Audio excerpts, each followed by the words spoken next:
There is no script in this video, so I'm just going to talk from the heart. That's also fine because it's coming from here. Number one, don't shrink yourself for the comfort of somebody else. If you are a recovering people pleaser like I am, or you've spent the most part of your life trying to please someone else, maybe gain the approval of someone else, your parents, your partner, or something like that, you are no stranger to this. It's so common for us to shrink ourselves, hide our feelings, just so that we can make someone else comfortable. You will inevitably annoy someone else. You will inevitably make someone else uncomfortable. It's just inevitable. That's just how life is. Whether or not you intended to, someone else may get upset. You have to kind of get comfortable with the fact that sometimes someone else may not be comfortable with the way I choose to show up in the world. Someone else may not be comfortable with the decisions that I'm choosing to make for my life. No matter what you do, someone will have a problem. So might as well just do what you want. Might as well just show up as how you want to show up in the world and leave everyone else to their own opinion. Number two, if it costs you your peace, it's too expensive.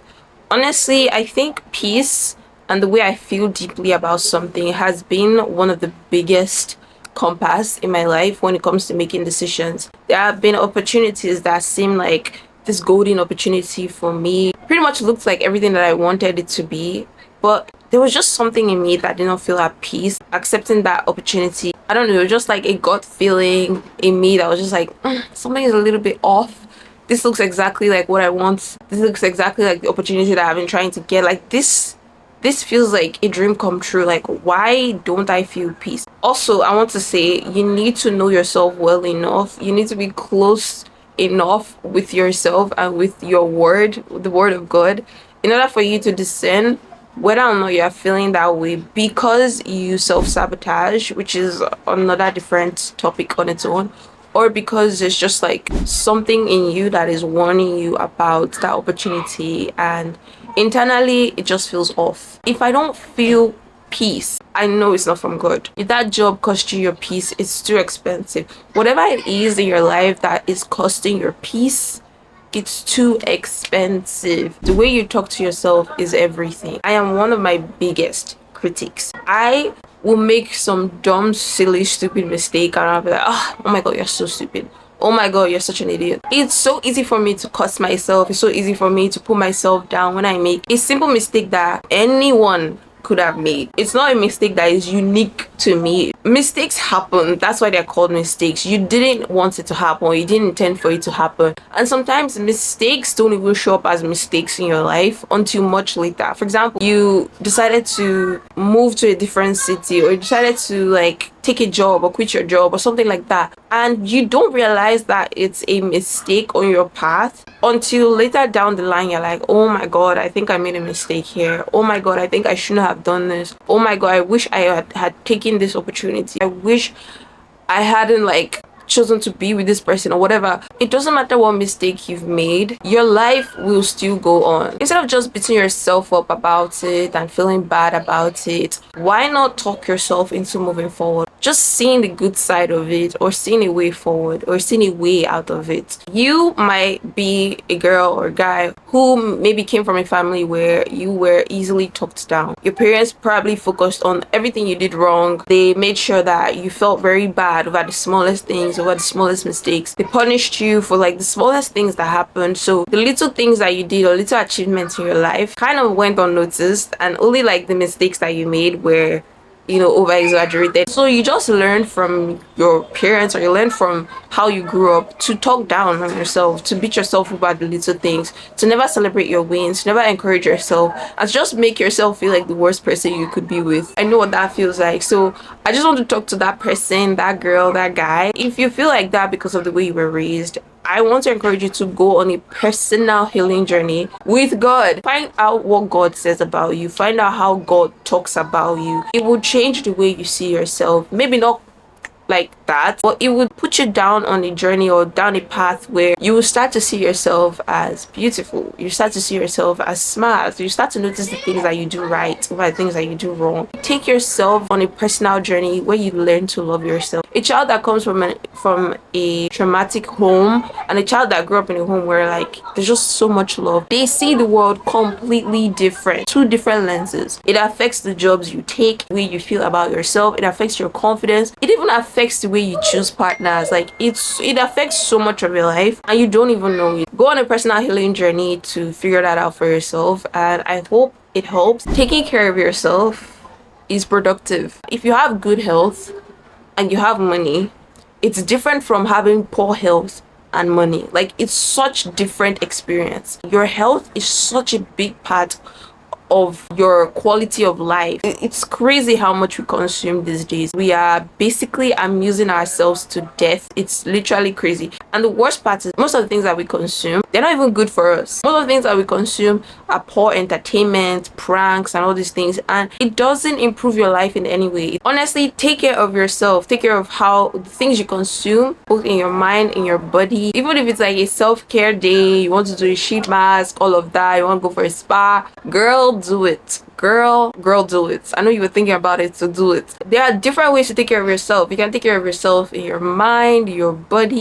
your spirit, your soul. Like there are many ways to take care of yourself, but if you want to do it holistically. Take care of yourself inside, take care of yourself in your mind, take care of yourself physically, your face, your body, how you show up in the world, because it also affects your quality of life. It does. The way you show up in the world also affects the quality of your life. Take care of yourself in every way that you think you can, to the level that you can afford as well, because part of self-care will also cost you money. But if you want to find out ways to take care of yourself without spending any money, I have a video on my channel for that, so I'm going to put it up here, and I'm going to also shout that video out at the end of the video. Self-care is productive. Self-care makes you feel better, it makes you look better, it makes the quality of your life so much better. It's not just about having money and material things. Your quality of life, your health, you cannot pour from a cup that is empty. So take care of yourself first, and then it's from that you can pour into someone else. Then you can pour into a passion, you can pour into a hobby, you can pour into a dream, you can pour into a business. Take care of yourself first. Your path will unfold in its own time. Sometimes we get stuck. We get to a point in our life where we're like, this isn't really fulfilling anymore, or I'm not feeling as passionate as I thought I would about this thing that is in my life. And you just feel kind of in this phase where you're kind of stuck. You don't know if you should continue down a certain path or if you should pivot a little bit. Like, I understand that struggle. I am someone who have been in tech for a long time. I also started freelancing. Now you guys are hearing that I'm in marketing. Like, you might even be watching me like, this girl is confused. I get you. Okay, I'm calling myself out. But I know for a fact that if I'm following truly what feels aligned with my path, the unique path that I am meant to follow in this life of mine would unfold as I go. So I'm just learning to trust God, because who can I trust? I can't even trust myself. I can't trust life on its own. I'm just learning to lean into what feels good to me. Not just feels good to me, but what feels aligned to me. It feels good, it serves a purpose, it helps people, it solves a problem. Do you get, like, all around it feels good, and it's not hurting anyone, and it's in line with what God wants me to do.